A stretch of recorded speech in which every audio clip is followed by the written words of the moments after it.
We are Plan Z. My name is Will Armentrout. This is Alex Wheeler. That is Kunal Mohab Patra, and that is June Park.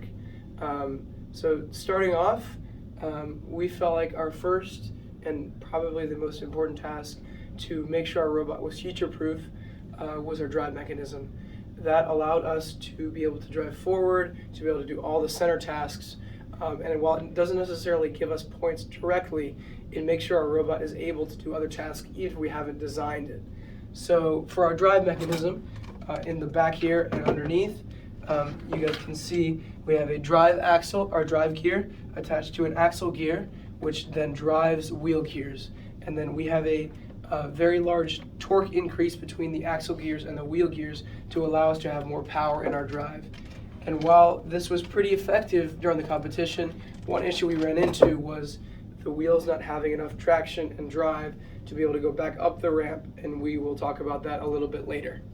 So along the same line of wanting to be able to complete all the tasks, one thing we thought was really important was raising the rocket. That is because of our experience we had both for our team and for watching the other teams in Sprint 2. We noticed that raising the rocket always took a significant proportion of the 40-second allotted time window. For us, it took us about 25 seconds to raise the rocket 45 inches. And so in order to decrease that time, the modification that we made was in the back here. Instead of having this twine or this fishing line wrap around the dowel at the end, instead we wrapped it around a pulley that then attached to the dowel at the end. This allowed the string to experience much less friction, as it would only rub along the metal of the pulley and not along the wood of the dowel.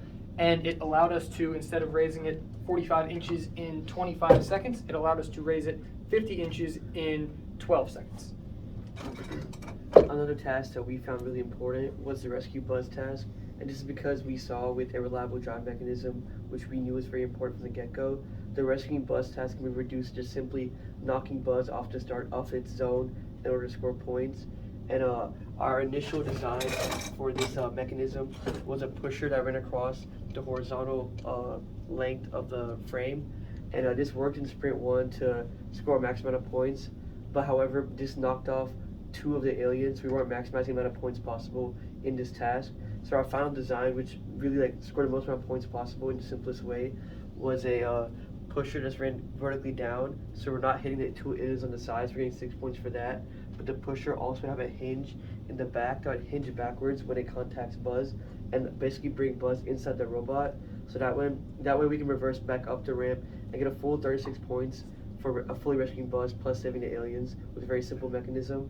However, the drive mechanism didn't have the power and a grip to reverse up the ramp, as said before. So we just scrapped the hinge idea and just go with the vertical pusher. However, we still think this is a good idea because it's a very simple and easy design to make, and it still scores a lot of points in the rescue bus task.